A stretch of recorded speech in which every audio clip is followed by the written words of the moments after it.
you please rise and join me for the Pledge of Allegiance. I already know. I pledge allegiance to the flag of the United States of America and to the republic for which it stands, one nation, under God, indivisible, with liberty and justice for all.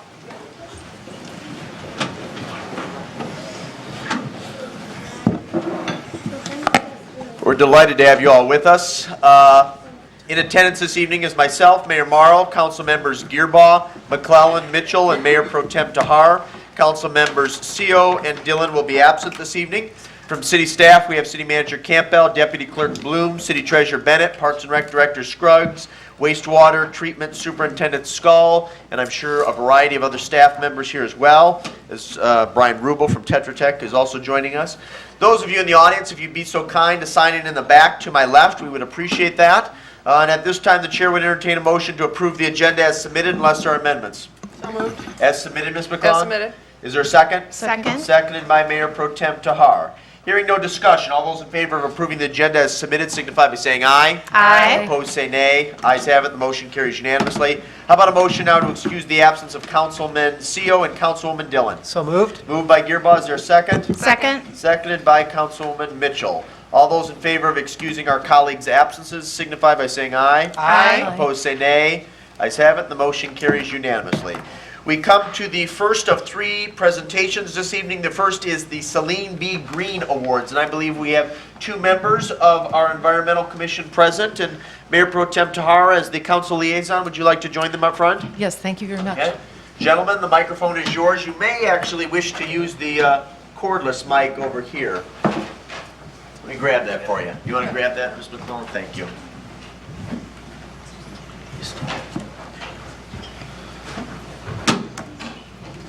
Make sure the switch is on the bottom there. No, you.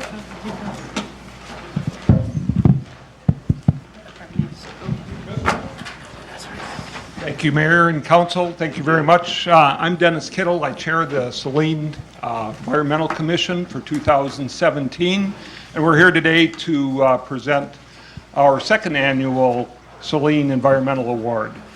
First, I want to recognize a few of our members. Linda Terhar, who's our City Council representative that sits on our commission.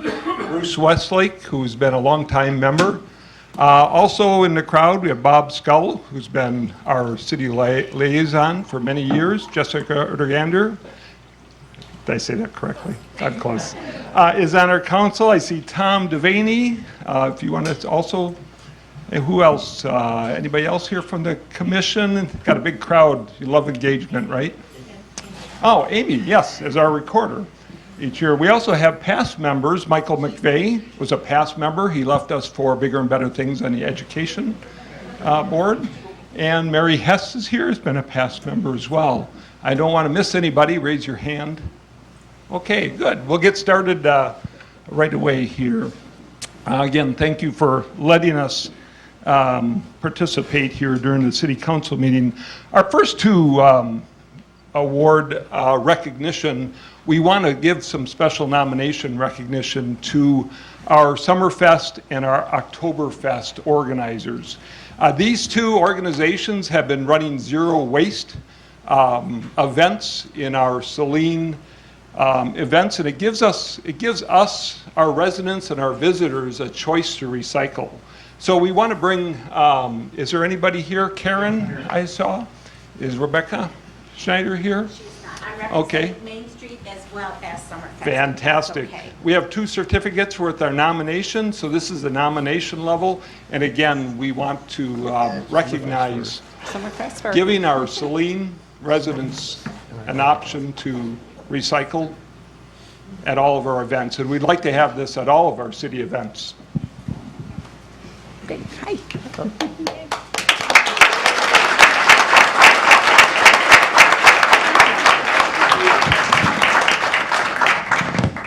Our first award winner, we have three teachers from our schools, and we call this the 17-acre classroom. We have Cara Davis, Laura Odom, and Leanne Ryan. This, if you would like to come up. This is our award level. We have a few other guests. Two of the students, Fantastic. our student leaders. Fantastic. This effort brought some recognition to the Leslie Niederhammer Preserve. It's an effort to bring students together to participate in the reserve, bring signage, and it's a new green space. It's a new space for Saline. So it recognizes that space and involved 150 parents, chaperones, and students in this effort. This is an ongoing effort. What we're doing is recognizing the organization and the ability for a few people to bring notice to a new green space in the area, get students engaged, and eventually we're going to have signage, and the signage is in the works, and what we really hope is to see this group again next year when it's all done. Michael McVeigh was the nominator here. This was partly funded by the Women in Philanthropy Grant from Eastern Michigan, and we congratulate Michael for bringing us some resources to make this happen. So thank you. And we have awards for each of you. Thank you to our students.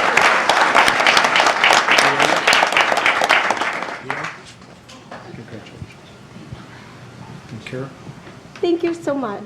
We so appreciate it. Thank you, guys. And our students did such wonderful work. I'm going to have to share.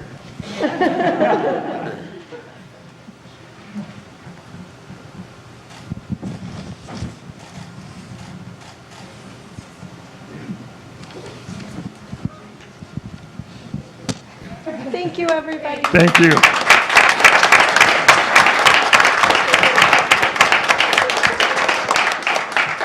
Our next recognition goes to a person that really the nomination said diligence. That was the key word. Michael Erickson of Heritage School Recycling. If you could come up, please. Michael was recognized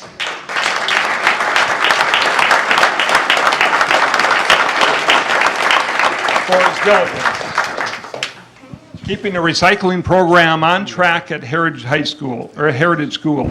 Laura Washington nominated Michael, and like I said, sometimes it just takes one person to continue the energy, to keep it going, making it a priority, and when it's in our school system, it touches the students and their families as well. So Michael has kept the energy and the momentum behind the recycling program, and we congratulate you. Thank you.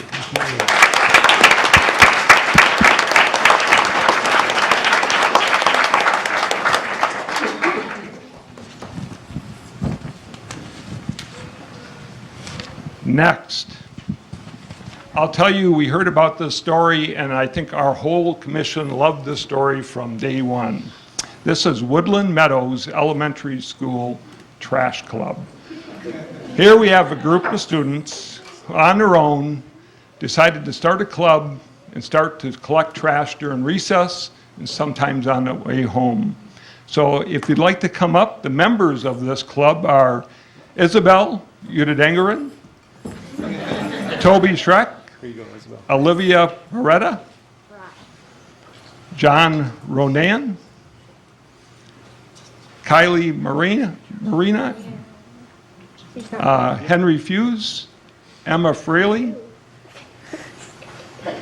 So here's a group of students on their own. Is the principal here? Is Michelle? Michelle, if you'd like to come up. We have a plaque for the school. We have a certificate for each one of the members. So here's a group of individuals who on their own, without anybody else's. Your teacher, Mrs. Ledford. Oh, teacher. I'm sorry. Mrs. Lunch. Who on their own decided to start this club. They donated and gathered the bags and the gloves, went about on their own responsibility, picking up trash and debris in the schoolyard on a recess, sometimes their way home. They also generated other ideas, and they tried to get other recycling events together. So action of one person, one team, one group, I just think this is just a great story. And so if you could congratulate this group for on their own.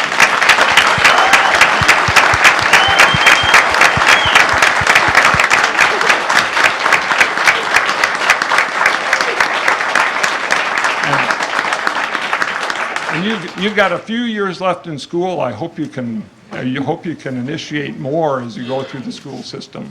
So again, thank you.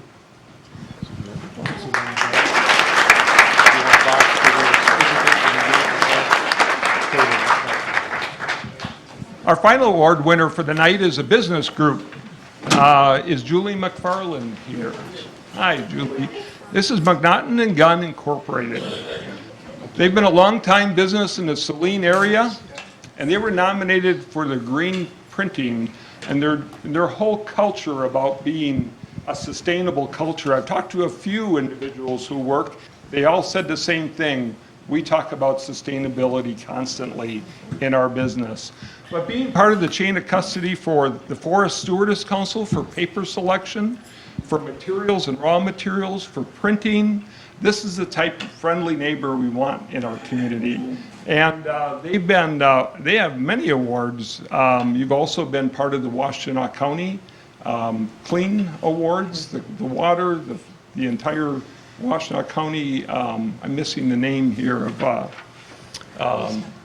it's the Recycle Washtenaw County, but we have multiple awards. So we thank you for being a friendly neighbor. We thank you for thinking of the sustainability. And with this, we have the 2017 Business Award.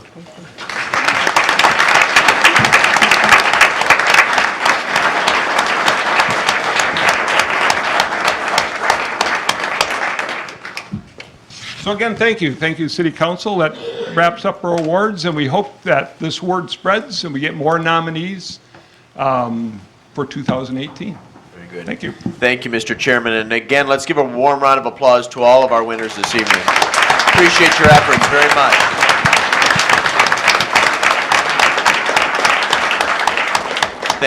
Thank you for attending tonight. Moving on the agenda, our second presentation is an update on 207 Monroe Street. Yes, Damien, my friend, please come forward. I believe you have a PowerPoint presentation, is that correct? Excellent. As soon as it's up and running, the floor is yours, Damien. Thank you.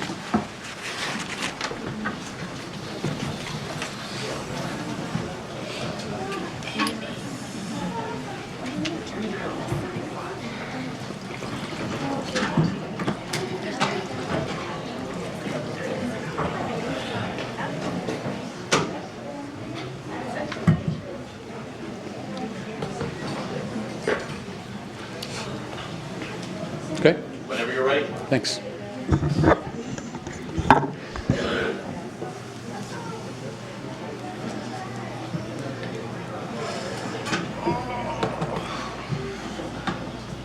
Good evening, Rona.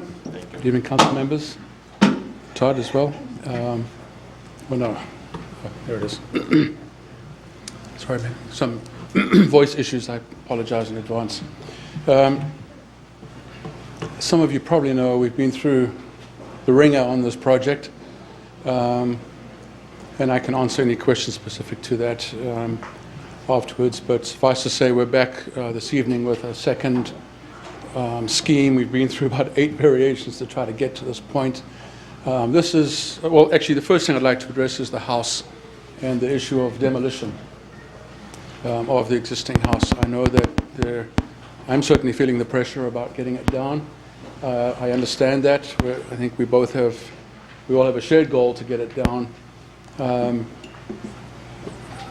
The issues that I'm dealing with is that originally the demolition of the house was included in the pricing for the whole site work, because that meant we had the heavy equipment on site at the time to do it, and that was what I was hoping to move forward with, was that once we got back on site with the heavy equipment, we'd be there as opposed to the added expenses of mobilizing. In the meantime, we have done the abatement in the property, and I have the documents here. I don't know if Todd wants to include these at all, but it's the asbestos clearance letter certificate and the report. I can keep these documents as part of the official record. Thank you, sir. I have. I'm working with Dan Spiker, who some of you may know, who's done a lot of demolition in the area. And Dan, in turn, is helping me coordinate with the Washtenaw County technical team so that they can do some safety exercises, fire-related safety exercises on the house the day prior to demolition. So we don't have a date right now, but I did I've got all the forms from Gary Rubel, and so we're moving forward with that application. That application will be in tomorrow. And we are trying to get information from DTE and from Mishcon about the disconnections that were done prior to us acquiring the land from the city. Jeff Fordyce does have the documentation on the water disconnection because that was done earlier this year. It was found out that there was actually a connection that came off Henry Street, which I think was a bit of a surprise to all of us and not off Monroe. Pardon me. But I've got emails and phone calls into DTE and to Mishcon to try to find those records because I'm assuming it was done a long time ago. The meter housing is empty on the house. There is no water meter, there's no gas meter, there's no power. So we have to get those parts put together and then get that application filed. So any questions on the house issue at this time? Mr. Gearbaugh. Yeah, my question is, I thought my understanding from the city manager, there would be no more fire drills going on in the house. What? Can I answer that? You just meant, yeah, I'd like that understanding. Who is going to be doing the fire drills? So it's the county, Washington County. When I contacted Dan, he asked if I would be open to having additional drills done. The Saline Fire Department does not want to do any more drills. And I thought, well, I mean, why not? If this is an opportunity they seem to be looking for opportunities to do some of these drills. We all know they can't burn, but these are exercises of inserting dummies, from what I understand, and doing rescue. I don't know the details of it, but he stands working to coordinate with the county. I just thought it was an opportunity to offer the house again. Is he coordinating that with our police force and our fire department? Yes, he's going to be handling all of that because he's done a lot of it. I think he's known here on staff, and so that's why I went to him. Thank you. Sure. Please. Thank you so much for being here Yeah, tonight. sure, my pleasure. And Thank answering you. our questions. So you're saying you don't have a date for demolition yet? Nope. Do you know when you will have a concrete date? I hope sometime this week. It's a holiday week, so I know Dan's working on it. I would imagine within the next 2 weeks. But the reason I'm hedging mainly is frankly DTE and Mishcon. Getting access to them and getting them to give the necessary documentation that all of that was done. I don't know how long ago now. And nor does Jeff Fordyce know how long ago. And in his files, he has no information about that either. So historically, they are challenging organizations to work with, frankly, to get information from. And just as a follow-up question, you're seeing these utilities as really the barrier to getting a more concrete date, is that right? I mean, we know they're not there. We know the house is disconnected. That's obvious. But the permit requirement process is asking for documentation that supports that. Mm-hmm. Now, when the application goes in, if I don't know what is within Gary Rubel's purview, as far as if everyone knows it's not there, and it's been disconnected and everyone's happy about that, and we know the water's been disconnected, that might enable us to accelerate the process. I just don't know at this point until the application goes in what he can and can't do. And certainly we want, safety. Oh, absolutely. We all want understand. that documentation there. I think we have to, those are shared goals. I mean, I have a liability as well, and I'm carrying insurances on it. So, I think my final question is these additional drills that you've been working with Mr. Spiker, is Yes. that right? Would that be pushing the demolition No. back? No, they would, once the demolition date is set, they would be there the day before. I see. Okay, so if I understand you rightly, the demolition date will be set, and then that's written in stone, and then They want to come in the day before. I see. Okay. That's what I understand. Okay. Mr. Campbell, could we just have an update? I understand within a week to 2 weeks, if you could just email. You've been really good about keeping us up to date, but I would like to specifically, as soon as you have a timeline and more information, I'd like to know. Thank you. Here's what I would recommend, Mr. Farrell, as soon as you have a date established, if you would communicate that through the city manager's office so we can disseminate that to my council colleagues. In addition, of course, if there are hiccups or problems that you think we could assist with, be sure to let us know. Thank you. I will. I think this should be very clear. When we sat down, we had a very respectful but emphatic conversation, and I said that it was in the community's best interest to see that house demoed as soon as possible. And I understand that you're committed to that, and we want to help you realize that goal. So whatever we can do to be of assistance, we'll do it. Okay. If you'd like to continue with your presentation. I pulled up the site plan of the original scheme as a review.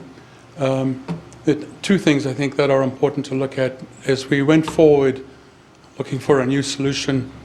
The two biggest issues in our meetings with the neighbors, and I've been in touch with the neighbors. I have a copy of the drawings that you will see tonight. One was the maintenance of a 10-foot easement along this eastern boundary. That will obviously remain. The other was the issue of preserving the edge of this tree line. Along this eastern side, there's an open grass area here, if any of you walk back. And if you draw this line between these two structures on almost the north-south or northeast-southeast axis, I just want you to take note of, if you would, of where the buildings end, because we work to that line with the new scheme as well. So the existing house sits about over here in this original scheme. We also wanted to try to preserve as much as possible the line of the road. It's straightened out, as you'll see in the new scheme, but that is an effort to try to maintain the utility designs that we had, and stormwater handling, which is all designed down here in the southwest corner of the site, and that remains. The other issue was several meetings that I had with this neighbor here about proximity, and in the new scheme, we're much further away. So after a lot of attempts, frankly, at different things, the essence of the new proposal is a much more,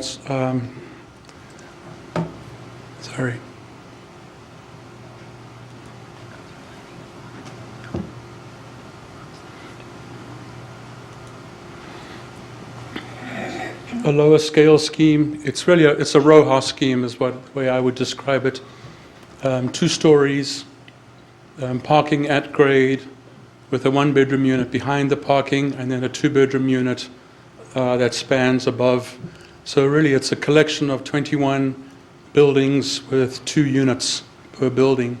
The end buildings, the end units, the ones that are the rose color, we've colored those different because those are a 2-bedroom at grade, fully accessible unit.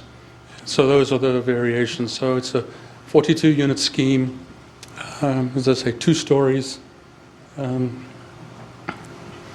Intention is to, obviously we got the whole site plan approval and your approval to gain as well, is to build 2 models here, following on from there, that this would be the first building constructed, this would be the second one, and this one would be the third. Obviously all the roads, utilities and so on would go in as before. So just to give you some views, so one of the things we are playing with right now, that is the existing barn, and we are looking at, in fact we're in the middle of getting some numbers to actually relocate the barn. As you know, I'd originally proposed to use it as a small community building. And I still like the idea. It's a charming little structure. It's in great shape. It has an odd foundation condition because it's built into the hillside in its current location. So we are working with a couple of structure movers right now to get a number together to put it down. My hope is not to that we can in fact accomplish this within our budget. So that's why I'm showing it there right now. And it would fulfill the same issues, it would fulfill the same role as a community building.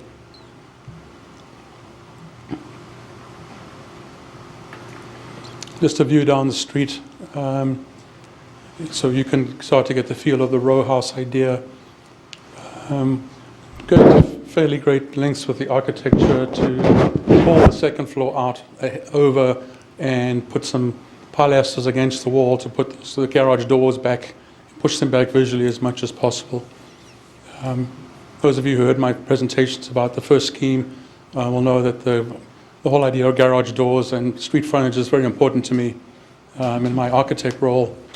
And so we're looking at custom doors as well that have more of a window look to them than just your classic garage door.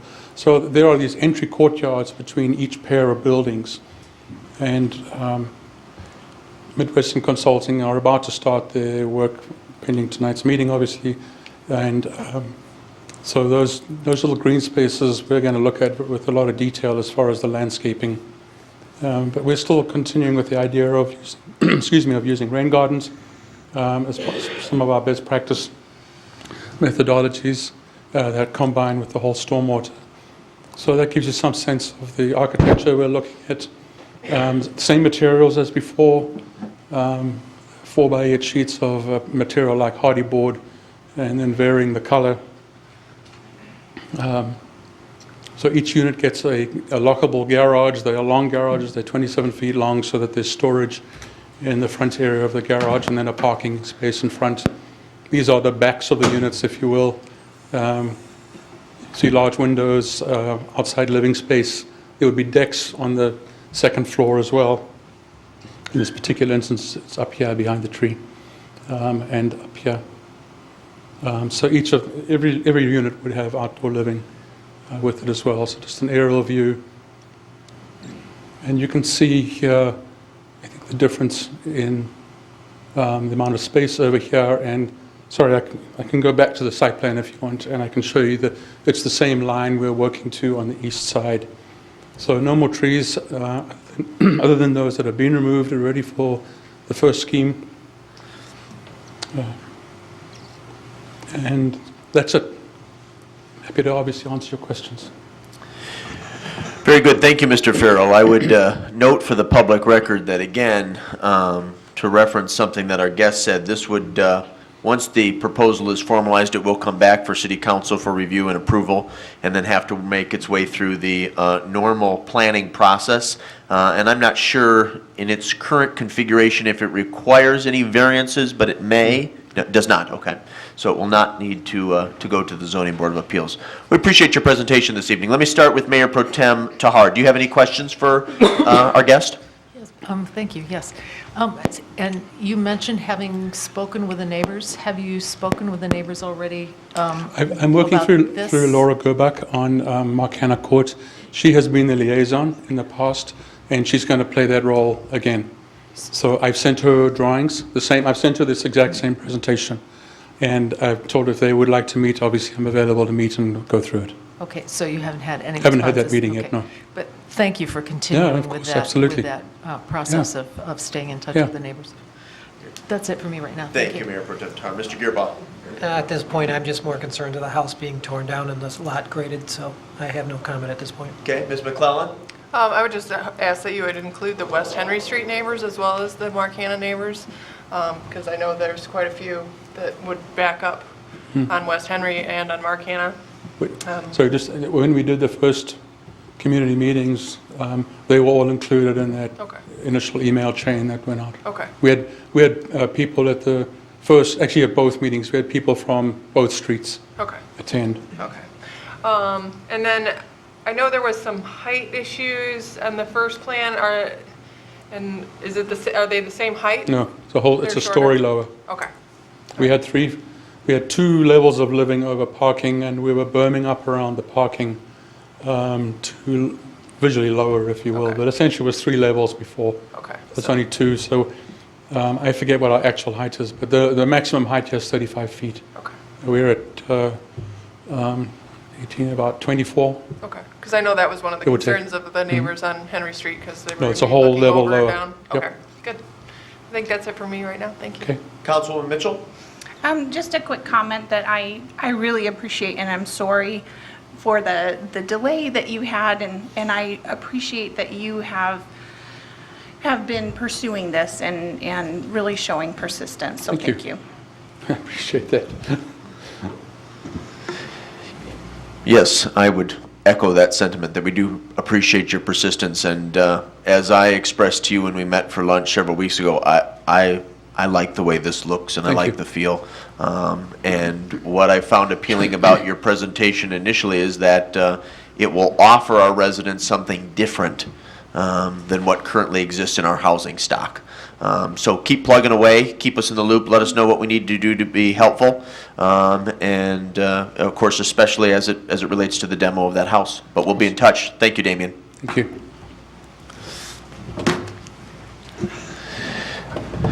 Ms. Bennett, as soon as our guest has relinquished the podium, the floor is yours to discuss Economic Development Quarterly Report, as well as the Community Retention and Recruitment Team. And I would also note that John Olson, the Executive Director of the Chamber of Commerce, also sits on that committee, as does the City Manager, myself, and Superintendent Graydon, who was here, is also an additional member. So, Ms. Bennett, the floor is yours. Okay, well, thank you very much. I appreciate the opportunity. Just as a quick refresher, back in October of 2016, the community members made up of some school board members, some chamber members, some Saline Main Street members, the city council board, and some other involved community members got together to talk about what we could do on a community level, outreaching and embarking on more than just the city doing one thing, and combining efforts between all of the organizations to help with community retention and recruitment for the city of Saline. So as a product of that brainstorming session, the community recruitment and retention team was formed, and we like to call it the CR2 team. And the CR2 team consists of myself, the business ambassador for the city of Saline, Todd Campbell, the city manager, Brian Marl, the mayor, Saline Main Street board director, Scott Graydon from Saline Area Schools superintendent, and John Olson. He's behind me. I can feel the piercing. John Olson from the Chamber of Commerce. And the first order of business that we got together to do was to develop a mission statement. And in the handout that I've given you, it includes our mission statement, which the community recruitment team is a collaborative effort of Saline Area Schools, the Chamber, Main Street, and the City of Saline, supporting new and existing businesses to grow a sustainable and diverse climate to make Saline a better place to live, work, and play. Then the members, as I had already mentioned, we've gotten together to discuss all of the different things that we would like to see. But I think the most key thing that is coming out of this group meets every month. Immediately after the business and property owners meeting, we all walk down to the Chamber of Commerce and converge. But the thing that comes out of this most is the networking opportunities, because as we go into our different roles, we hear different concerns or comments, and then we can pull them back together.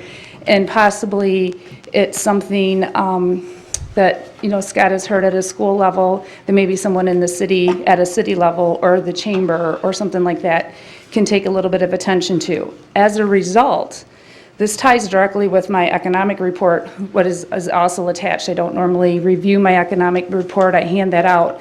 But I think it's key to note that as part of my role as business ambassador, I'm involved and I've started attending a number of meetings at your suggestions, the business, the BBR, the Saline Main Street Business Retention, the property management and business development teams, and you get your name out there and you hear, we have I'm using an example. There's a vendor in town that is having some trouble dealing, trying to figure out something with the building permit, and I'm able to come back, work my way through that, and go up there and say, how can we help this? And we've coordinated I have personally coordinated a number of meetings to try to establish and get through some of that stuff. So, I mean, this really does coincide with the business ambassador role in our economic development report. So a lot of discussion has been handed out about making, and the Saline Main Street has went through and did a evaluation of what they thought Saline needed to, as a doing business in Saline. And we've taken some of their things that they did, and we've linked. And what we're trying to do is create, and we're in the process of doing this, but we're trying to create one website for all of us. So the schools will have, if you click Saline Doing Business, it'll take you to the same website. And this piece of paper on the front page is similar to what that website will eventually look like. And each one of those, no matter who you click to, it's all going to say the same thing. It's going to give us some key features about Saline. So this team has pulled what they feel their highlights are from each one of their organizations. And then we're also we're recruiting testimonials. Like, obviously we can get some great testimonials from our school. We have some awesome testimonials from our business community, our industrial. Our Chamber of Commerce gets lots of support, and so we're gathering those testimonials. And then we're also listing all the partnerships and resources that we have with the city, including our Ann Arbor Spark relationship, also referred to in my economic development. Ann Arbor Spark has been very active in helping us recruit businesses for Saline. One of the most notable being Navia that we have in these last 2 quarters. Ann Arbor Spark brought to our attention that they were interested in coming to not only the USA, but Saline specifically, and they have pulled their building permits and are underway out in our industrial park. And then we also work with Pure Michigan on a totally different level for not only recruitment and retention. Pure Michigan came out and did a presentation at our small business luncheon that was held this summer, and that was to provide different ways that you can use veterans or different other resources that Pure Michigan helps. And as I go with Ann Arbor Spark, or even to myself, to some of these businesses, especially in our industrial park, the thing that I hear the most is recruiting and retaining good help. So Pure Michigan has helped us with that. And then at our large business summit, as referred to again, that was held in October, kind of overlapping quarters here, but at our large business summit in October, we had SBAM that came out and talked to all of our businesses, our small businesses, about resources that they can provide for free, like looking at your website, helping you market, helping you promote, helping you maybe obtain a business plan if you're in the entrepreneur, the beginning stages of developing a business, which we did have some people in attendance for that. So our goal on this community and recruitment and retention team is to be able to provide faces that, instead of saying or having them linked directly to maybe Pure Michigan, having them linked to one of us first so that we can put that personal touch on it to help continue because we feel that's what helps make Saline that great place, is having the personal touches. And every member of this team has been working and coming and representing to provide what they feel are their best things to put on this website. And I understand it's been a time process. We're a year into the plan. But as I mentioned, these are the top officials at our top organizations in the city. So trying to get them all together we're doing a pretty good job of it. And they're all it's their input on what we're promoting on this and whose testimonials we're using. And we're close to launching this as the website. And then we continue to meet. And recently we had a business make an inquiry to Mr. Olson, and he set up the bat signal and pulled the team together and talked about things that we can do to help this business do what's the best for the city. They want to do what's best, and they want our input, they want the chamber's input, and they want the school's input on what would help support this. So that's a very brief, but probably longer than it needed to be, on the community retention and recruitment team. And then my economic development report is attached. And if you have any questions about any of that, I'd be happy to address them now or at any time at your convenience. Well, let me say this. First of all, Ms. Bennett, thank you for your presentation this evening and for your report. I would note that both the Large Business Summit and our Small Business Forum were well received, and we had good participation at both. And I think it's critically important to continue to engage with the folks on the front lines. And I would also note that we've been very successful over the past year, maybe year and a half, in recruiting and assisting new businesses in their efforts to establish an enterprise in the city of Saline. And while this group is in its infancy, it is beginning to develop some momentum. And I would jump back to something that Ms. Bennett said just a moment ago, that John Olson from the Chamber facilitated a meeting just this past Friday with a property owner who wants to do something more dynamic with their space. And the group got together, and it was a very productive discussion. I wish I could share something more tangible. Right. But it was really promising, and I suspect something good will come out of that. So, and that's really what it's all about, is putting, having a real personal interaction with our entrepreneurs and business types, and addressing their difficulties and being the support that they need to be successful. What questions are there for Ms. Bennett this evening? Mr. Gearbaugh? Just real quick, you'd mentioned about the combined webpage or the whole site of that. Is that going to be available to qualify for our community, what we talked about last week at the Redevelopment ready. So, redevelopment? yeah, there have been some steps in that direction as well, specific to meet those recruitment, or the revitalization community. There's too many R's in this. Too many acronyms anyway, so. There's a lot of R's. But this would be a piece of it. And then another piece that I talked to them about was, we have the Saline Lands website, but they meaning MEDC, Ryan, that did your presentation last week, by just going through our website on their own self-evaluation, that didn't bring out to them.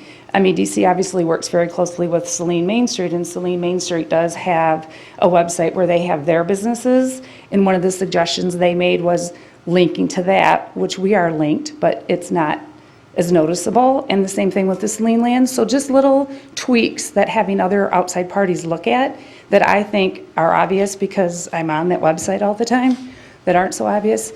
So yes, this is a piece that will also help with that, and then kind of getting our other sites linked and a little bit more obvious on the website.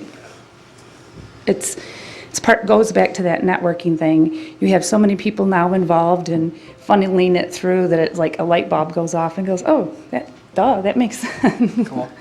Yeah. Ms. McClellan?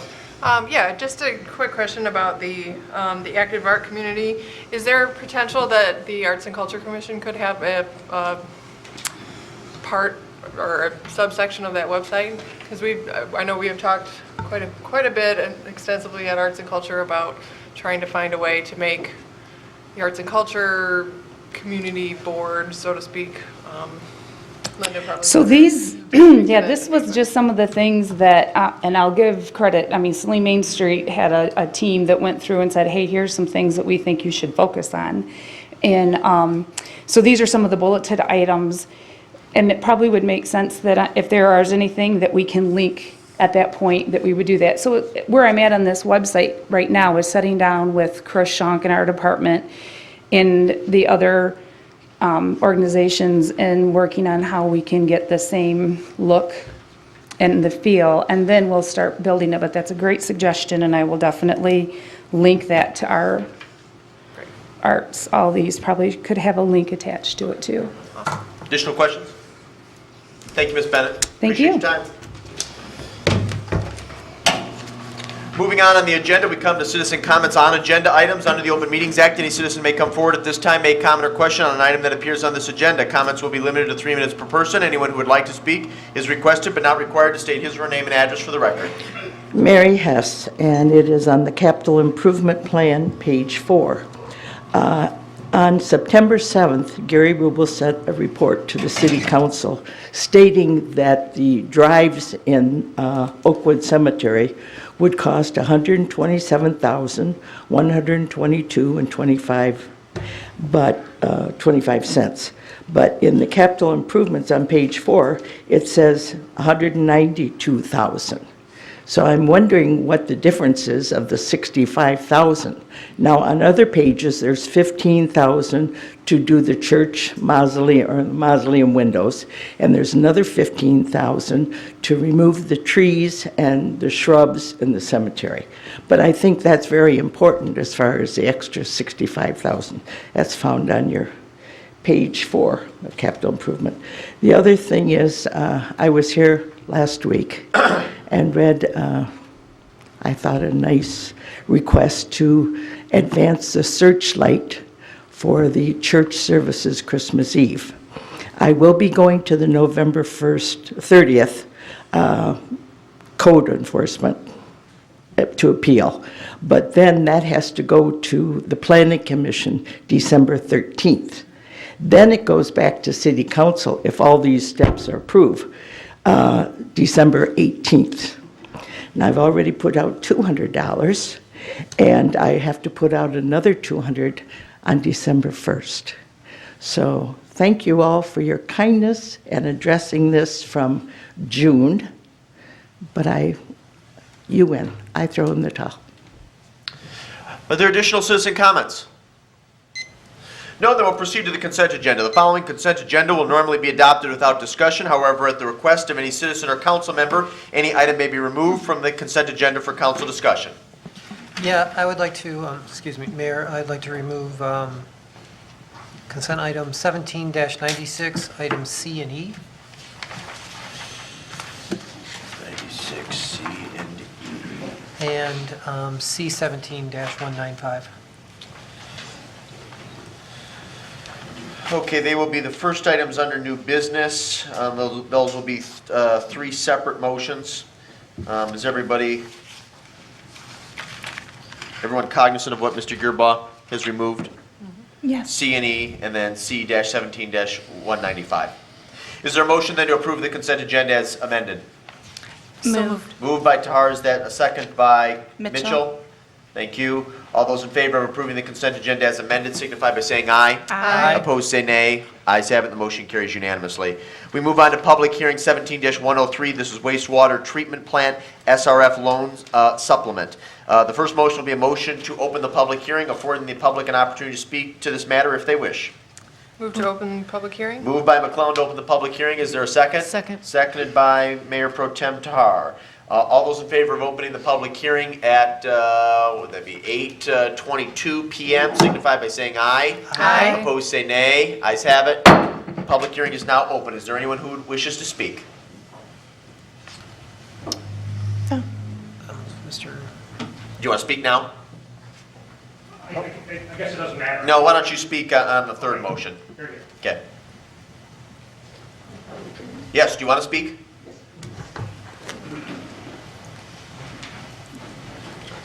Just for clarification, I was hoping you would put the amount of money that are in motions that go before you so that the public taxpayers and everyone have some idea the amount of money that we're talking about, please. Thank you. Are there additional citizen comments?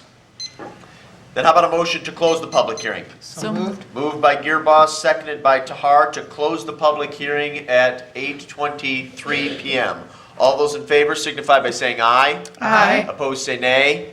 Ayes have it. The public hearing is now closed. The final motion will be a motion to acknowledge receipt of the September 2017 memo from Tetra Tech and to approve and adopt or not to adopt resolution number 17-103, a resolution adopting a project plan supplement for the wastewater treatment plant improvements and designated an authorized project representative. Excuse me. Is there a motion? Move to acknowledge and approve. Thank you, Mayor Pro Tem Tahar. Is there a second? I'll second. Mr. Rubel.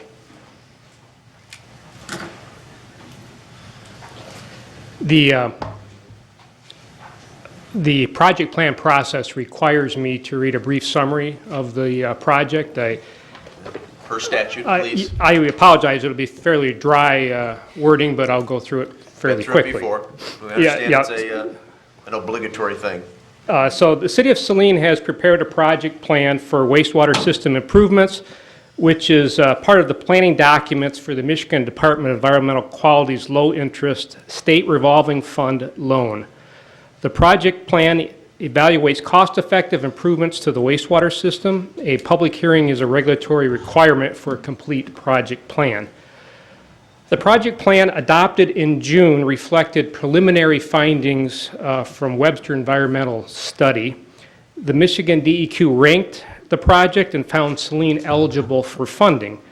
Subsequent to the June project plan, Webster made revisions to the findings, which altered the recommended design. The Michigan Department of Environmental Quality requested a new hearing tonight be held to reflect the project modifications made since the June project plan adoption. So according to the DEQ regulations, the public hearing must describe 4 items, and I'll go through those 4 items. Item 1, the water quality problems to be addressed by the project and the alternatives that were considered. The wastewater treatment plant for the city of Saline, Michigan was originally constructed in 1955. The wastewater treatment plant was upgraded in 1964 and 69. In 1985, the plant expanded to include new influent pump station, primary and secondary clarifiers, rotating biological contactors, and a 3rd digester tank. In 2000, the wastewater treatment plant added odor control units. In 2007, improvements were made to the grit removal system. UV disinfection was installed. The existing chlorine contact tank was converted to sludge storage tank. In 2013, the improvements were made for the digester tanks and sludge pumping. In 2015, improvements were made to tertiary filtration, and a new septic receiving system was installed. The existing odor control units are nearing the end of their useful life, as demonstrated by odor concerns on the wastewater treatment plant site and surrounding areas, and the recent air sampling. In addition, the south side pump station was found to have a noticeable source of odor emissions to the nearby residential area. The potential alternatives were evaluated. These included take no action, replace the existing odor control system in kind, or replace the odor control system with newer technologies. For the on-site odor control replacement, 4 alternatives were considered. First, replace the units in kind with a new chemical odor scrubber sized for 22,000 cubic feet per minute. This first alternative would also include a replacement of the existing chemical storage tanks and chemical feed equipment. This alternative would require chemical storage and feed equipment. The second alternative is to replace the existing chemical scrubbers with an odor control biofilter. Biofilters use microorganisms to remove odorous compounds from the air. A biofilter would not require chemical addition and the accompanying safe considerations for chemical handling. But electrical energy would still be required for fans to collect the foul air and route it to the biofilter. The unit would be sized for a capacity of 22,000 cubic feet per minute. The third alternative is to replace the existing chemical scrubber units with a new carbon odor absorption system. The system uses carbon media to capture the odorous compounds within the media pores. It would be sized for 22,000 cubic feet per minute and consist of either 1 or 2 units. The fourth alternative is to construct both carbon and bioscrubber odor treatment systems. The bioscrubber is similar to the biofilter and uses microorganisms to remove odorous compounds. Alternative 4 would also be sized for 22,000 cubic feet per minute. The alternative considered for the south side pump station were 1,000 cubic feet per minute biofilter or 1,000 cubic feet per minute carbon absorption unit. Also included in the project plan are 2 additional improvements. The first is to replace the existing wastewater treatment plant effluent flood pump, which is nearing the end of its expected useful life and is required to lift plant effluent to the Saline River during high river elevations. The alternatives for this improvement are to replace the existing pump with 1 larger pump with a capacity closely matching the peak capacity at the wastewater treatment plant of 3,500 gallons per minute, or replace the existing pump with 2 larger pumps, each with a capacity of 3,500 gallons per minute. The second item is to add a generator to the Sauk Trail pump station, which will ensure system operation during power outages. As the result of recent development in the area, the Sauk Trail handles a larger volume of flow. If the Sauk Trail pump station were to go out of operation, the adjacent businesses would be adversely affected, and there is a potential for sanitary sewer overflow. The 2 alternatives evaluated are to install either an 80 kilowatt diesel or an 80 kilowatt natural gas power standby generator unit. Item 2, The recommended alternative, including its capital costs and a cost breakdown by project components. The recommended alternatives are to install a carbon odor control system in parallel with a bioscrubber odor control system on site at the wastewater treatment plant with a total capacity of 22,000 cubic feet per minute. Furnish a 1,000 cubic feet per minute carbon odor control system at the south side pump station. Furnish one new effluent flood pump and install a 80 kilowatt natural gas generator. A summary of these components and the capital costs for the wastewater system improvements to be funded by the SRF loan and paid for by user charges are as follows. Wastewater treatment plant odor control, $2,524,000. Southside pump station odor control, $479,000. Effluent flood pump, $332,000.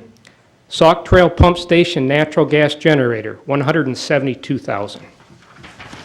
Item 3, the project financing and cost to users, including the proposed method of project financing and estimated debt retirement and the proposed charge to the typical residential customer. The city plans to proceed initially in fiscal year 2018 with an SRF loan in the amount of $3,507,000 in projects from the list above. Per the project plan, the current quarterly residential sewer bill based on 18,000 gallons of usage is $119.21. Based on receiving a fiscal year 2018 SRF low interest loan, the annual debt service for 20 years would be approximately equal to $3,507,000 times 0.06415, which is $224,974. The current odor control system operation and maintenance costs are approximately $77,000 per year for chemicals, plus $30,000 for electrical power, for a total O&M cost of $107,000 per year. The projected approximate annual O&M cost for the wastewater treatment plant odor control improvements with the carbon absorption system is $61,000. The Southside pump station odor control improvements is $12,500. The effluent flood pump replacement is $4,400, and the Sauk Trail pump station generator installation is $2,310. This is a total approximate annual O&M cost of $80,210. Therefore, the net annual O&M cost will be reduced by approximately $26,790. Taking these changes into account, the approximately quarterly charge to typical residential user for FY 2018 improvements would be $129.07, which is a quarterly increase of $9.86. Project planning costs will cost $25,000, but we paid from existing wastewater reserves. Therefore, this cost would not increase wastewater rates. Number 4, the anticipated social and environmental impacts associated with the recommended alternative and the measures that would be taken to mitigate adverse impacts. The construction of the proposed wastewater system improvements should have no effect on historical, archaeological, geological, cultural, or recreational areas because construction activities would be confined to the existing road right-of-ways or in areas previously disturbed by construction along sewer routes and at the wastewater treatment plant. The construction of the proposed improvements will help ensure long-term reliability and efficiency of the wastewater collection and wastewater treatment plant, will improve air quality, which is expected to improve public perception of the wastewater treatment plant. Good public perception and support is essential to avoid future difficulties funding wastewater treatment plant improvements and thus prevent indirect adverse impacts on the Saline River water quality. The project will not detrimentally affect the water quality of surface or groundwater of the area, air quality, wetlands, endangered species, wild and scenic rivers, or unique agricultural land. The short-term adverse impacts associated with construction activities will be minimal in comparison to long-term benefits resulting from the proposed project. There will be no long-term risk to public health or safety due to the proposed project. Adverse impacts due to construction activities such as noise, dust, and construction traffic cannot be avoided. However, efforts will be made to minimize the adverse impacts by the use of good design and construction techniques. The City Council must adopt the project plan supplement prior to the project bidding. Public attendance at this hearing must be recorded, and we will circulate a sign-in sheet to that effect. So that concludes the required summary. Wow, that was quite a statement. And you weren't kidding when you said it was dry, Brian. Why don't you hang tight and we'll see if there's any quick questions for you. Are there questions from the dais? No questions, Brian? Thank you. Appreciate your continued efforts on this. Is there discussion on the motion? No discussion, then we'll proceed to vote. It's been properly moved by Mayor Pro Tem Tahar, seconded by myself, to approve and to acknowledge receipt, and to approve and adopt. All those in favor signify by saying aye. Aye. Opposed, say nay. Ayes have it, the motion carries unanimously. We move on to the new business portion of our agenda. First up is an item from the consent agenda, C-17-96, item C. This will be a motion to acknowledge receipt of the November 16th, 2017 memo from Deputy Treasurer Joanne McDonough regarding first amended FY18 sewer budget and first amended FY18 water budget, and to approve and adopt these first amended FY18 budgets as submitted. So moved. To acknowledge and to approve and adopt? Okay, is there a second? Second. Seconded by McClellan. Ms. McDonough, do you want to come to the podium and hang tight? I bet there's going to be questions for you on this motion and then the subsequent two as well. Mr. Gearba, did you have a question or comment, sir? Yeah, one of the things I was looking at was in Ms. McDonough's memo is the issue about the drop in, working capital from this current year until the end of this fiscal year. But then I wanted to look at historical trends in terms of where we actually currently are to make sure that we are going to have cash flow and everything to support all of our improvements and everything. Right, that working capital, it's a year-end worksheet, and it just looks at the current assets and the current liabilities. Right. Just for budget purposes, to kind of give you an idea of what the working capital would be. Now, there was a big difference between this year and last year in the sewer account, because at the very end of FY16, we had a 1.2 million Weiss invoice that was accrued. Okay. So our liabilities were a lot higher. So it looked like we had lower working capital. But we requested reimbursement from the state, so we got cash coming in the beginning of the next fiscal year, FY17. So it kind of skewed those numbers at the end, but it's only a snapshot of the year-end balance sheet for current assets and liabilities. It doesn't take into account the revenue we're expected to come in. It just looks at our cash balances, the receivables that we're expected to come in, and then what accounts payables on the book is at that time. So as of June 30th, that's what our working capital is. Right. Obviously, we have revenues coming in and other issues. So it doesn't really state a good picture of, of cash on hand. Yeah, and for me, looking at it was just understanding the historical aspects of it. And so in that additional support that you'd sent earlier to us in terms of positions over the last 3 years, it's interesting to note that I see our receivables have gone up $300,000, but our cash position has gone down $700,000 in terms of our working capital. So has the auditors identified anything in terms of? Well, the cash that we were, paying out, for the projects going on at the wastewater treatment plant, where, like I said, the reimbursement's coming in the next fiscal year. So there's a timing difference when that cash is coming in. And I just seen that it continues every year to be less and less. Right, so, and we're spending a lot more at the wastewater right, treatment plant with the all anticipation of additional projects coming on in the next couple of years, including the odor abatement program and some of the others. So I Right. know we have bond proceeds and things coming in. Right.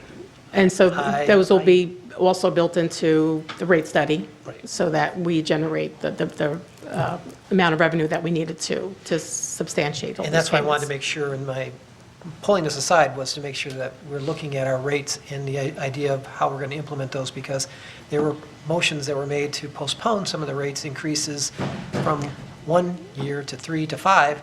And I know Right. we've adjusted some of that. So cash flow, from my perspective, based on a lot of the activities we've got going on, I just want to make sure we're looking ahead. Right, and then we did that, spread it out the 5 years. 2 years ago, we did the rate study for FY16, going into 17. Then we kind of curtailed that policy. We didn't do it to any great extent in the new rates that we had. So going forward, we'll probably, the year that we're actually paying for the project, we'll recoup in revenues instead of, pulling it out, because we have that, the MDOT project is out 5 years. Right. So we know we have to, compensate for not getting that revenue up front. So going forward, the projects will probably, the year that we were paying for them, we'll get the revenue for them in the same year. We're not going to stretch it out much longer. And as we discussed tonight, and this is for more for council, as we talk about attempting to try and figure out how to increase our capacity or even our Right. transmission lines and so forth, we're tight. Yeah, very tight. Thank you. For That's that exactly budget, what I yeah, wanted to make for sure. that fund, yes. Okay, thank you, John. Additional questions or comments?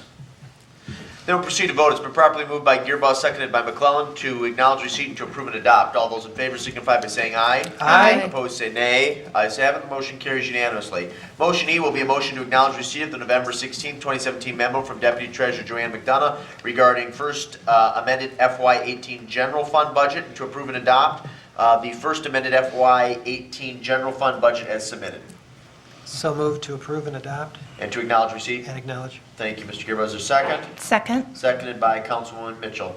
Mr. Gearboss, did you have a question or comment, sir? Yeah, and this may be more directed to Mr. Campbell. The $35,000 replacement of a failed, I had not heard about that issue, something about a sensor. Cost to replace failed The building automate- automation system it. at the That- service center. That was provided by Fordyce, Jeff Fordyce. Right, I just I don't thought there was a remember. failed in the automation system at the service center. Okay, was that something we already previously discussed, or is it something new this quarter? Right, I believe we discussed it during the budget session, but it's the controls for the automated controls for the heating and cooling system out there. They were proprietary through Johnson Controls. Okay. And they have basically essentially failed. And so we put a minor, what I would call patch, if you will, on it. But it does need, while I know if you talk to the DPW folks, it's actually operating better than it has in a number of years as far as managing the heat and the cold. But it because of the way that, again, this is a short-term fix, but it's rougher on the components of the system. And That's so, fine. yeah, but that's what that is a switch over to the proper control mechanisms.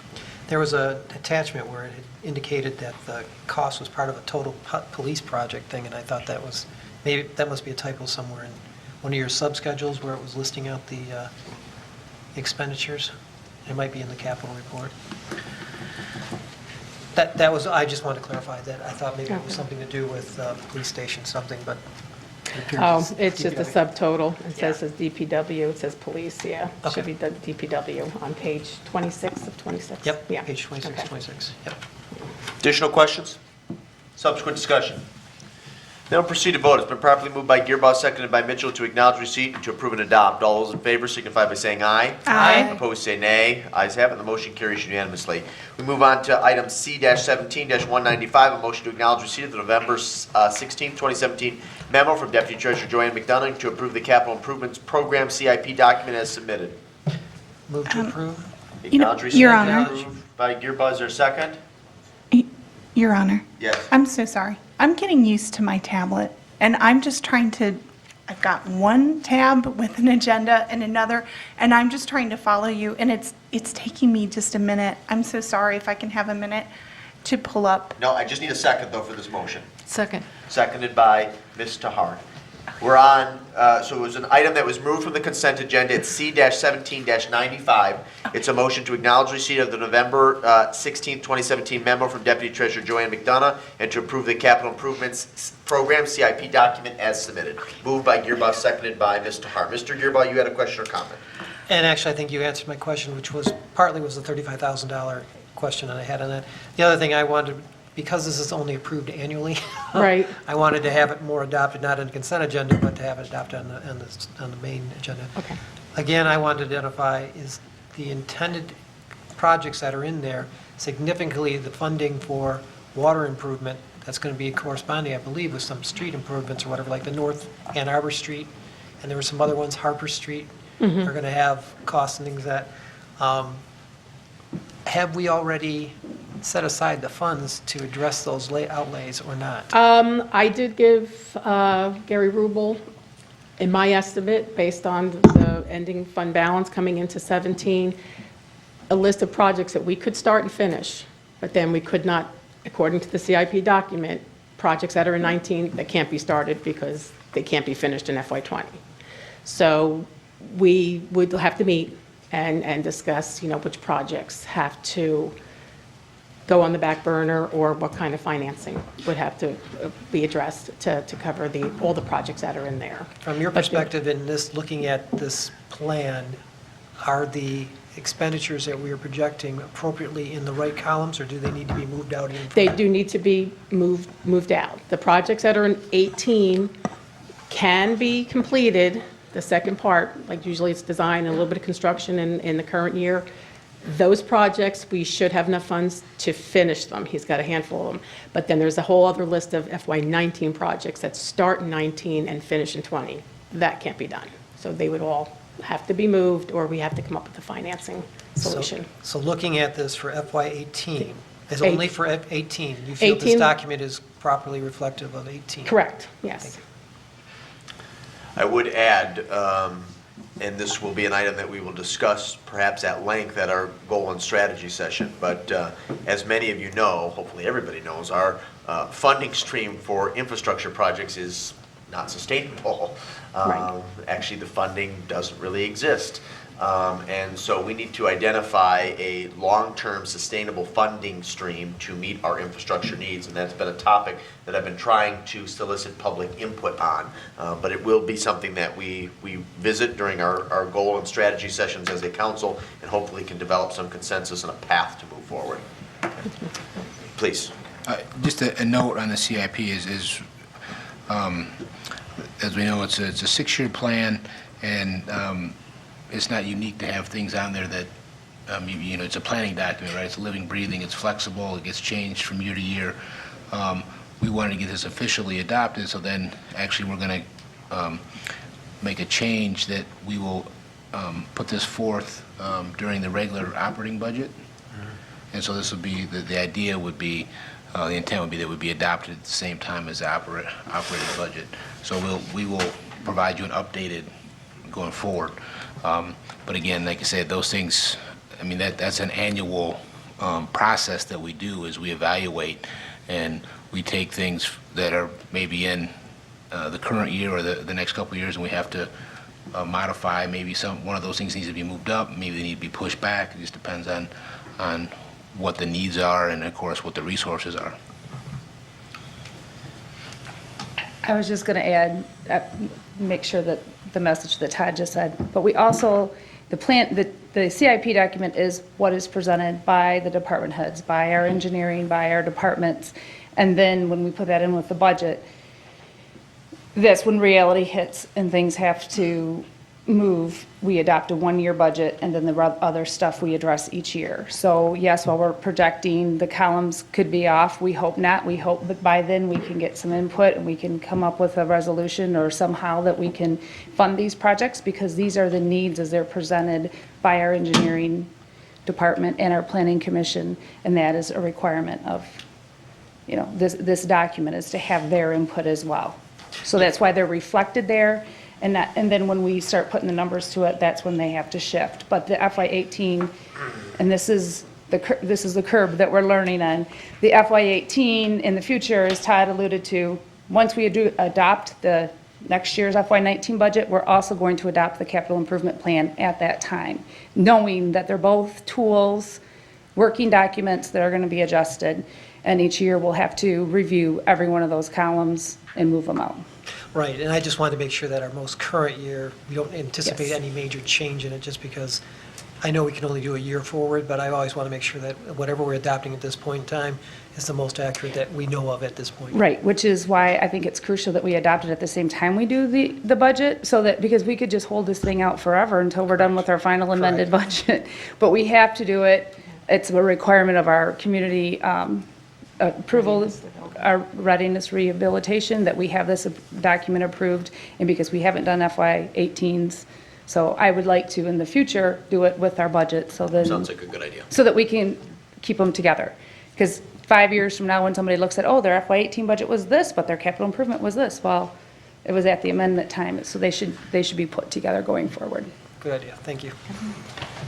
Additional comments or discussion?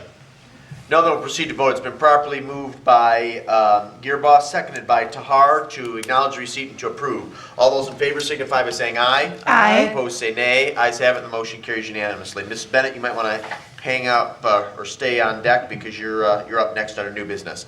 Let's keep moving along here. 17-197, reporting of CVTRS information to the Department of Treasury. Joanne, you're going to take this one? Okay. To acknowledge receipt of the November 16, 2017 memo from Deputy Treasurer McDonough and to approve or not to approve the accountability and transparency documents for the 2018 CVTRS and to authorize or not authorize the city manager to sign the documents on behalf of the city of Saline. Move to acknowledge, to approve, and to authorize. Thank you, Mayor Pro Tem Tahar. Is there a second? Second. Seconded by Ms. McClellan. Ms. McDonough, the floor is yours. Well, It's pretty straightforward. It's pretty straightforward. It's updated for the, through the current audited fiscal year. It's got to be presented, to the state by December 1st, so they don't withhold any money that we're due. So if anybody else has any questions? Okay. Appreciate your work on this. Are there any questions for our Deputy Treasurer, Ms. Tahar? No question, but a comment. I'm often skeptical when the state requires us to do new things. But I have to say that looking at this information, it's very well presented and useful, and I think useful and potentially very useful not only to members of the community, but also to me. It's a good different way to look at the budget and the money. It's concise. I think it's, yes. Yeah, not a whole bunch of lines and numbers and everything. Yeah. So this is a state requirement I actually approve of. Additional comments or questions? Ms. Mitchell and then Mr. Gearbo. Yes, I would also like to echo that and say, I think during our budget discussion, I asked for a kind of dashboard presentation. And so it was like an early Christmas for me, was looking at this document and looking at how clear and concise. So anything that we could have that would be similar to this during our budgeting time, that would really, really help me. Thank you, ma'am. Mr. Gearbo? Just out of curiosity, do we ever put any kind of comments in the commentary section to explain any large variances or changes? It looked like we hadn't. I haven't. I didn't know if other so. communities did or not. Actually, I've never really gone online and looked at any of the other communities, so. Okay.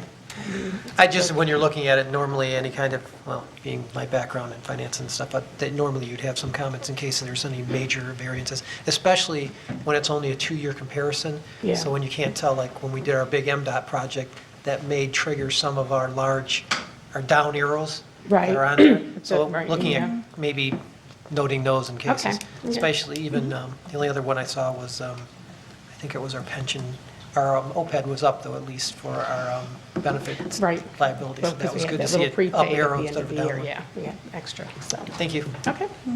Additional questions, comments?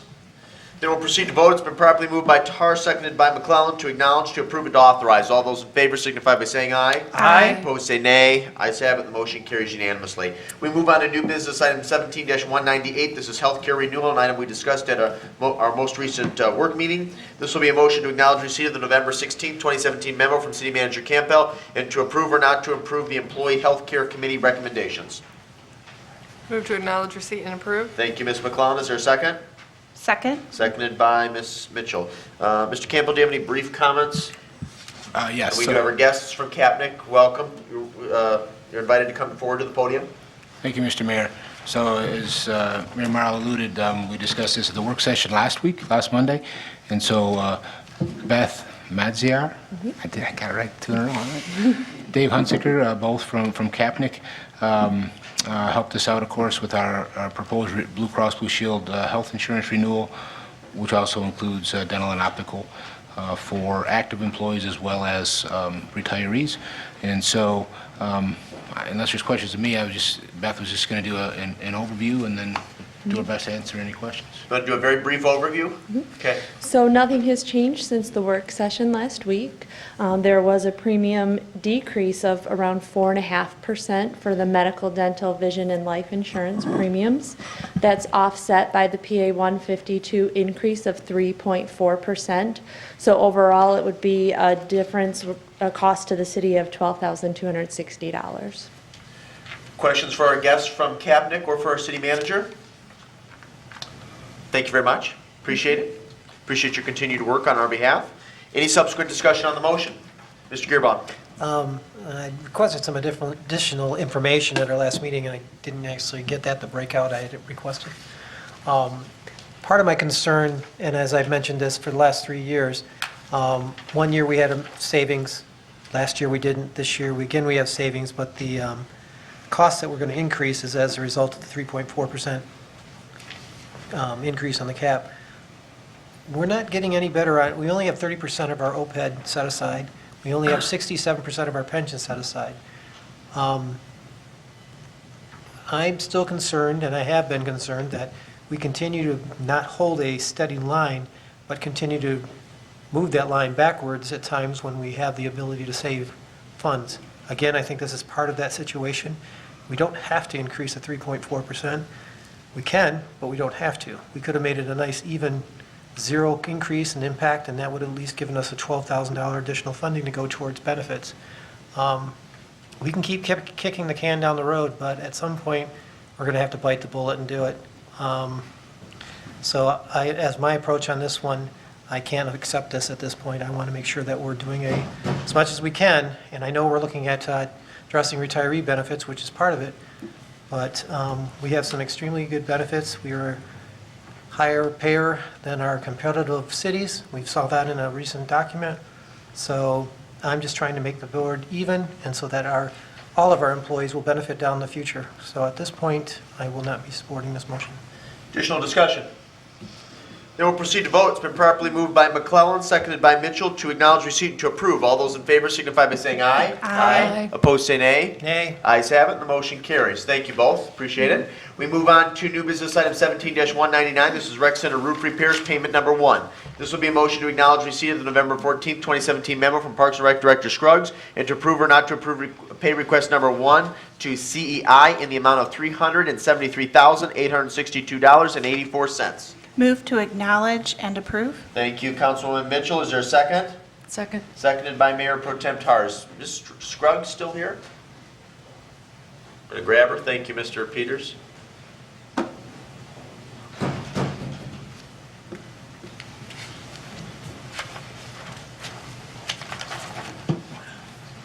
maybe she's not here.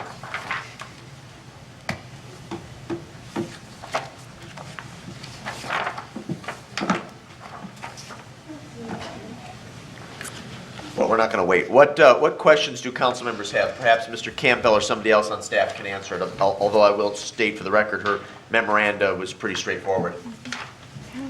Nothing? Nothing? Okay. Any discussion on the motion?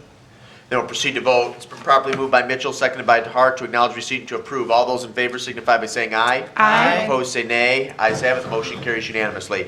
We move on to new business item 17-200. This is update MDOT resolution for governmental agencies. This was a motion to acknowledge receipt of the November 14th, 2017 memo from City Clerk Royal and to approve or not to approve the Michigan Department of Transportation permit form and to authorize or not authorize the city clerk to sign the document on behalf of the city of Saline. Move to acknowledge and to approve. And authorize. And authorize. Authorize. Sorry. Thank you, Mr. Gearbaugh. Is there a second? Second. Seconded by Councilwoman Mitchell. Ms. Bloom, do you care to make any comment this evening? This basically is just changing the last name of Priscilla at the DPW. It's not making any other changes that I'm aware of. Okay. Yep, minor amendment. Questions for our clerk's department? Any discussion?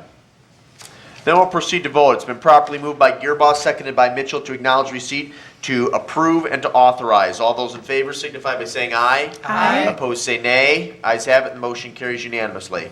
We move on to new business item 17-201. This is a police chief contract. This will be a motion to acknowledge receipt of the November 15th, 2017 memo from City Manager Campbell and to approve or not to approve the employment agreement with Jared Hart to serve as the Saline Police Chief as presented and authorized. Is that right? As presented and authorized? As presented, comma, and authorize. Yeah. By the mayor, city clerk, and city manager to sign the employment contract as submitted. Move to acknowledge and approve. Thank you, Ms. McClellan. Is there a second? Second. Seconded by Mr. Hart. Mr. Campbell, do you care to make a brief comment? Thank you, Mr. Mayor. As directed per council, I met with Mr. Hart to give him the conditional offer of becoming the new police chief. As you might expect, he was extremely excited, and we met that day after the council meeting for about 3 hours to go through different things. And so the conditional offer is based upon the successful completion of a very extremely thorough background check, as well as physical and drug screen.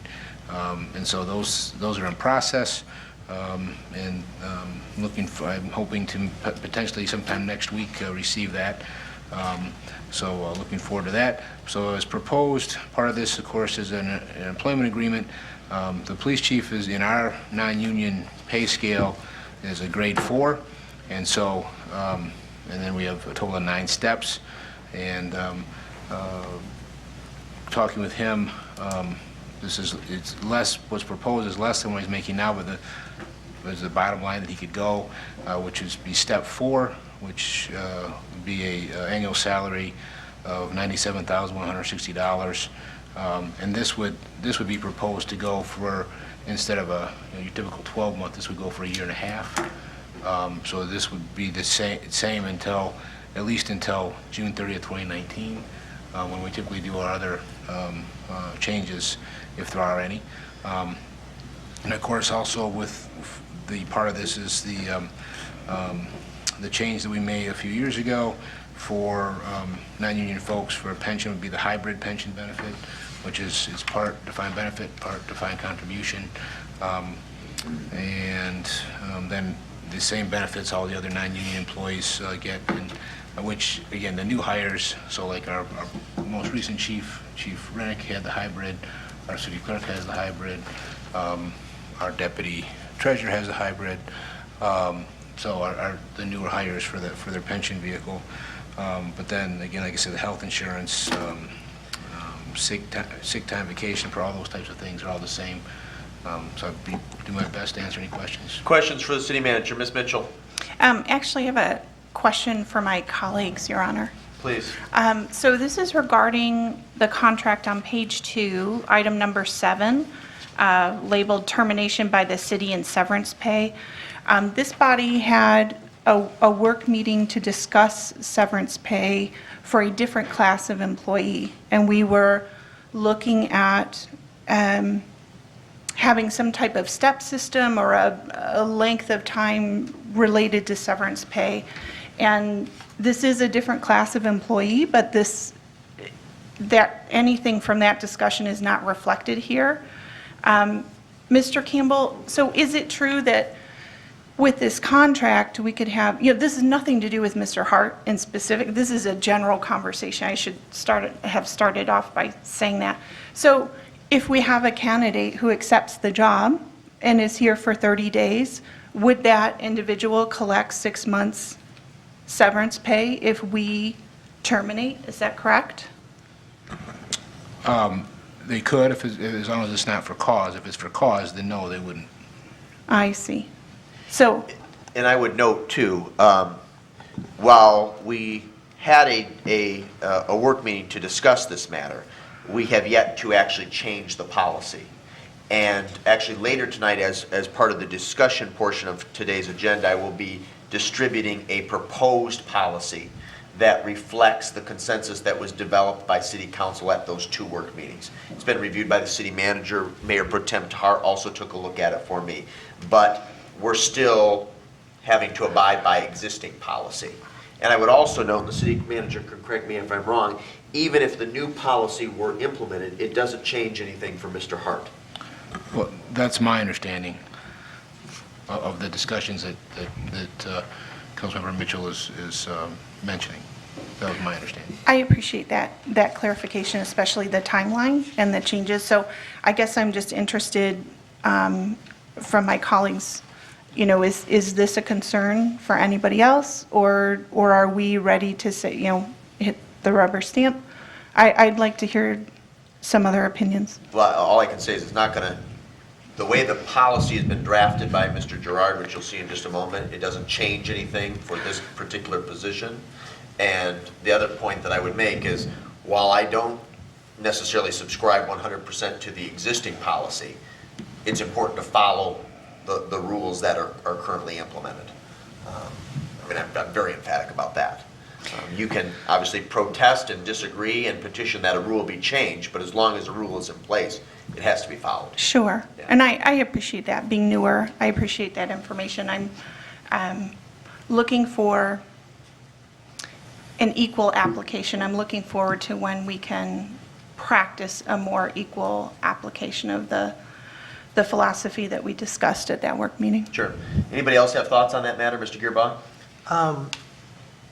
This is a new contract, so despite what you're talking about policy, it's a new contract. So if we had additional, one of my questions is this contract any different in terms of any language in here from what we've used in the past? No. So even the recommendations that have been made by our city attorney, whether they apply or not, have not been incorporated in here. Correct, because the ordinances needed to be adopted to make those changes have not been adopted. So we have to change the ordinance no matter, in order to do any kind of change in this contract, is what you're saying? To appoint, to make different, to change how you currently appoint non-union people. I don't disagree about the appointment, but I'm talking about the information within the contract itself. So, No, I don't know that it would preclude you, but again, since the policy hasn't been changed, I mean, that would be difficult. Again, I guess the question for me would be the appropriateness of it if it hasn't been, if that decision has not been made. okay, well, for me, it would be the issue. We had a discussion with Steve Gerard. They provided us with significant information in terms of how they wanted to make sure contracts, not talking about the severance pay or whatever, well, a little bit about that. But if we're going to be doing something for 18 months, so we basically locked ourselves out of making any kind of change that would be attributable to any policy change that occurs in the next couple months. If I could, I don't mean to interrupt, but this would be, again, this expires June 30 of 2019. I thought you said 18-month contract. But the intent, no. What I said was, for clarification, the idea, and again, this is the discussion I had with Mr. Hart, was that he agreed that he would continue at that same rate through June 30 of 2019. But this contract expires June 30 of 18. So you'll have, so just like with everybody else, you'll have the opportunity to make those changes then. Okay. Or existing policy. And in all actuality, probably sometime by March, council will need to make any changes to the non-union agreements because of the 90-day clause. Okay. So that's why wanting to get this, the ordinance, whatever the ordinance language that the council would like to do, get that changed, and then we can bring those agreements forward between now and the first or second meeting in March. Okay, so as long as we're not going to be conditioning ourselves to the point of not being able to have those policies put in place in 6 months or 3 months, whatever we need to, that's fine. Not at That's all. fine. The only other question I had, oops, that was still the same topic, sorry. No, go ahead, Mr. Gearbaugh. You're done, Kristen? I am done, thank you, sir. Just, what was the former chief's salary and where was he placed on the grid? He was, when he retired? Yes, when he retired. 110 and change. He started at step 3, I believe. This would be step 4, but step 3 at the time, 5.5 years ago was, I believe, was 90 or 91. Okay. Okay, no, I just wanted to see where he was placed in terms of that level. Thank you. Additional questions? Subsequent discussion on the motion. Then we'll proceed to vote. It's been properly moved by McClellan, seconded by Tahar to acknowledge and to approve. All those in favor signify by saying aye. Aye. Opposed, say nay. Ayes have it. The motion carries unanimously. We move on to the discussion portion of our agenda. First up is Commission, Committee, and Task Force reports from council members. Ms. McClellan. Youth Council met last week. We had, the whole room was full of kids. It was part of AP Gov end of the trimester, and then we have 35 some liaisons. this year, but the whole room was, I think it was standing room only, so it's just fantastic. They talked a little bit more about teaming with Saline Main Street and Winterfest on a project, and that's in the works. And also are just working forward on their goals for the year. And then Parks Commission meets tomorrow night at 7 o'clock. Very good. Additional committee commissioner task force reports. Ms. Mitchell. This is just a business activity. Is it all right to mention that at this time? Why don't we do that under reports and other announcements? You got it. Are there any other commission, committee, or task force reports? Ms. Mitchell, the floor is yours.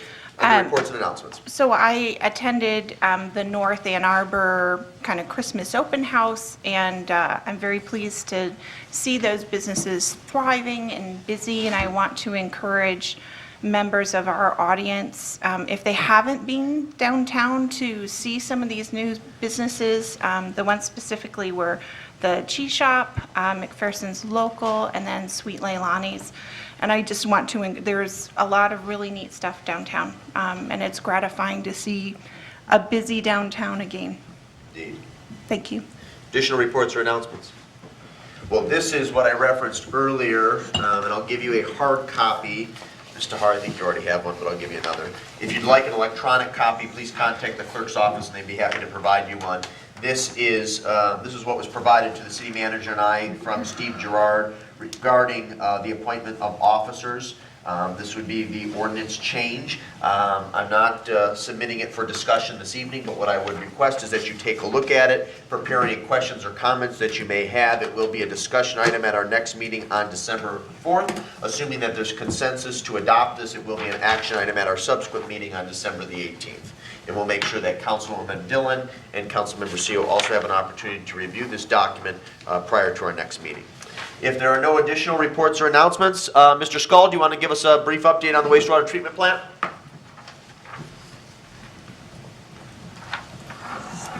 Yes, it'll be very brief tonight since there's little time between council meetings. Tetra Tech was on site to verify the roots of the proposed ventilation system on the new odor scrubber. Rep from Nova stopped by for an inspection. Everything's running well. And we did have an inspection with the MDEQ, and everything went good. Any new odor complaints? We had 2 that were forwarded me and none at the plant. Questions for our wastewater treatment superintendent? Thank you, Mr. Skull. Appreciate you keeping us updated on these important issues. If there's nothing else to be brought up under the discussion portion of the agenda, we come to the second public comment period under the Open Meetings Act. Any citizen may come forward at this time, make comment or question to City Council. This public comment period will be limited to 3 minutes per person, but anyone who would like to speak is requested, but not required to state his or her name and address for the record. John, please. John Olson, Saline Area Chamber of Commerce. I just wanted to remind everybody that coming up, we have our tree lighting ceremony on Tuesday, 11/28 at 6:30 downtown next to Key Bank. On Saturday, the 2nd, we'll have our 42nd annual Christmas parade at 5:30, coming right down Michigan Ave. And then the following week, down in the Bushes Plaza, we will have Treasure Trail to Santa from 10 a.m. to 1:30 p.m. Excellent, very good. Appreciate the Chamber's work on these important events.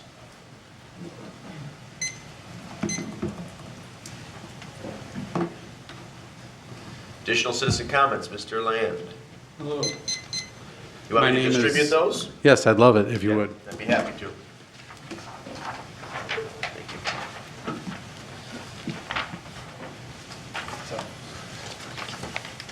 Make sure you put one in Janet's box.